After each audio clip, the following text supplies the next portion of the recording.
Hello, what's up guys? Ron here and welcome back to my channel. So, day 45 na tayo guys. So, tuloy-tuloy lang yung daily diary, daily vlogs natin. So, ayan, kwento natin mga nangyari kahapon. So, kahapon is lahat ay ayos. Maayos ang lahat at maganda lahat ng nangyari kahapon. Nakachat ko si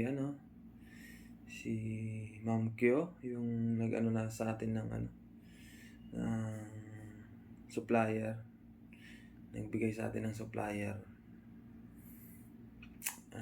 Baka daw by this December makalis na siya papuntang Canada. So yung mga supplier niya daw is ibibigay niya sa akin. So thank you in advance. Sana matuloy na siya papuntang Canada. Tapos ayun, kahapon nakausap din natin si Ma'am Ronalyn about sa SMDC real estate property. Tapos meron nagkaka-interest na gustong maging real estate agent. So yun lang mga nangyari kahapon, no? Tapos ano pa ba, trabaho okay naman at ayos na tayo lahat. So sipag at tiyaga lang, tapos pagkikisama lang. Tapos yung negative turn to positive, parang ita-divert mo lang sa positive. So yun, nag-ML tayo na nag-ML. So inabot tayo ng alauna kagabi, kakalaro ng ML. So wala na naman tayong disiplina, hindi na naman tayo nakapag-jogging, hindi na naman tayo nakapag-workout. Tapos ngayong umaga wala ring workout. 7:30 na ngayon, kaya maliligo na lang ako para papasok. So parang hindi ko alam, nag-burnout na naman yata ako, bumabalik na naman ako sa dati kong old habit. So hindi tayo napagbasa ng Bible kagabi dahil sa kasalanan natin, gagawin natin. Hindi ko alam, siguro kasi wala pa rin akong nararating.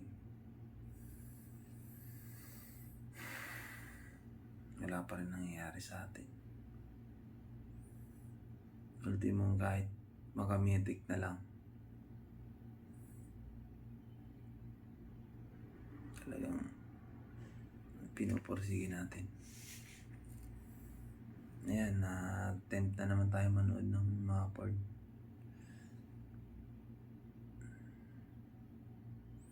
Hindi talaga makawala yata talaga yung sex urge,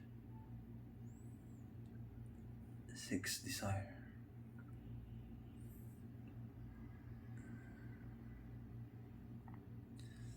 Parang hirap ngayon yung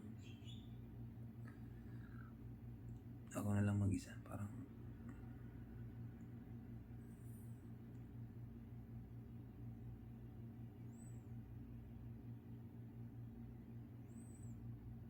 pero mas okay na to. Mas okay na to. Promise.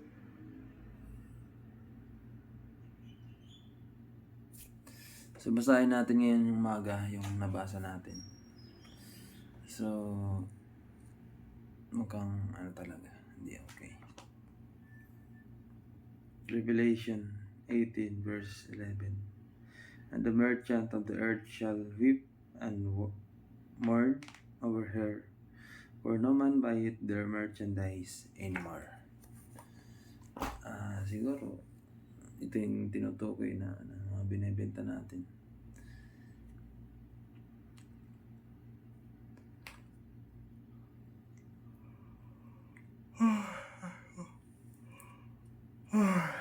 Masasabi ko lang ngayon, patawad. Ilang beses na tayong pinatawad. Wala, parang nagkakaroon tayo ng cravings na bumabalik tayo dun sa dating habit. Yung old habit natin na magpuyat. Pero hindi.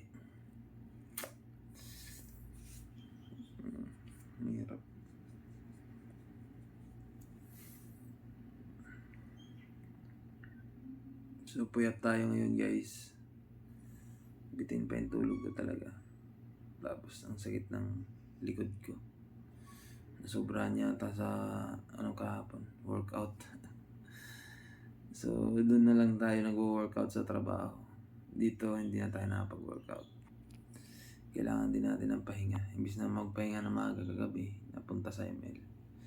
So, tukso rin talaga yan. Walang kapararakan din ganyang gawain.